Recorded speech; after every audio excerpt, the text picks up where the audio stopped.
So I was invisible on purpose.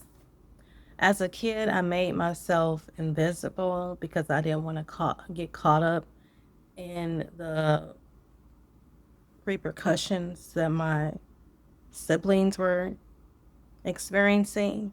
So if I just kind of laid low and made myself unseen, then maybe I wouldn't get in that kind of trouble.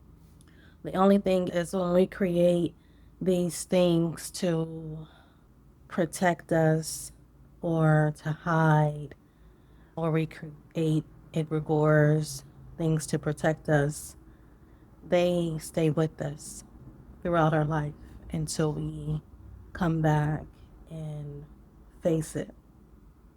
So, myself, making myself invisible, that carried me through school, through my relationships, through my self esteem, in so many different areas. It was difficult for me to speak up for myself. It was difficult for me to share my talents. It was difficult for me to speak in front of the class. It just landed so deeply in so many areas. So I gave myself a challenge on TikTok. And I chose TikTok because TikTok can be a little bit, I don't want to say rough, but I kind of thought that people on TikTok were a lot more of a harder audience, so to speak. People will say all kind of things on TikTok that I don't see other places, just to be honest. So I chose TikTok to do this 7-day challenge. And what I did was I said I'm going to show up unscripted. So usually I like to write and I wanted to read what I wrote when I would want to do my videos. I would want to have something there for me to read and look at. And it's okay to have an outline, but to read everything off of what you wrote doesn't really translate really when you're trying to do a video. So I did a 7-day challenge that was unscripted, real as possible, just whatever was on the top of my mind. And I shared it and I got in front of the camera for 7 days. And what I experienced was that you don't have to be perfect to get in front of a camera. You don't have to be perfection to get in front of a camera because when you're doing a video, no one knows what perfection is but you.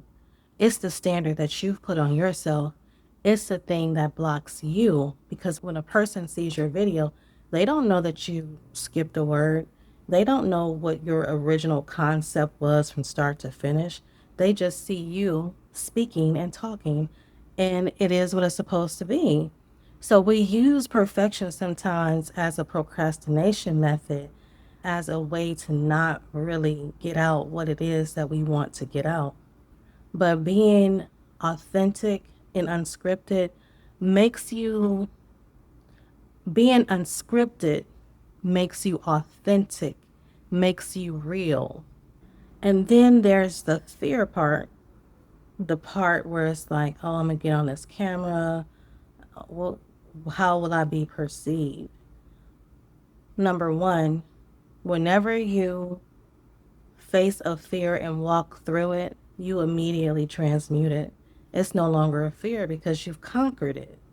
And once you do that, you can do it again and again. It starts to become easier and easier. So fear will transmute the moment that you actually do it.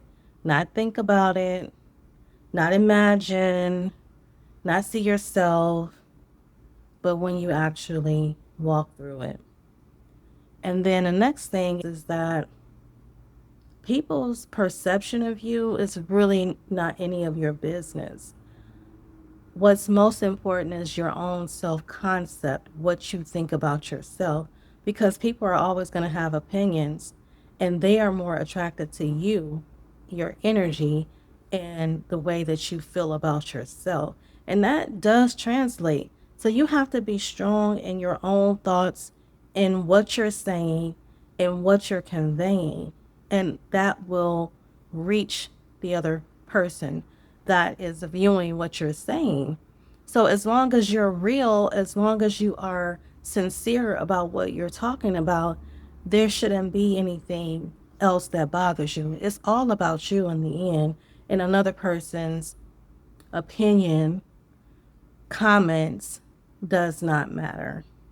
And just to throw a little astrology in there, this happened at my 29th degree of Chiron return. So Chiron was teaching me all of these lessons all the way through, and this was the final lesson, the lesson of being seen, the lesson of conquering the fear of visibility. I am worthy to be seen. And that came out as the last lesson of Chiron, and I just found that to be so beautiful. The astrology really does translate, and I like to give real life descriptions of things that happen during these transits that we walk through. So if you're hiding, let this be a message to you that the world is waiting to see you. And also ask yourself, who taught you to hide? What taught you to try and be invisible? Go back to the root of what that was. And if you're interested, I have a guide that I've created that can help you also walk through any visibility issues. It does include EFT tapping because that was the thing that I started with to help me to process through this journey. And just my origin story, if you're interested in reading that and how that worked out and what I went through to get here.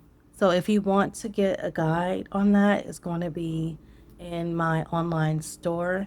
I'll leave a link in the description if you want to get that.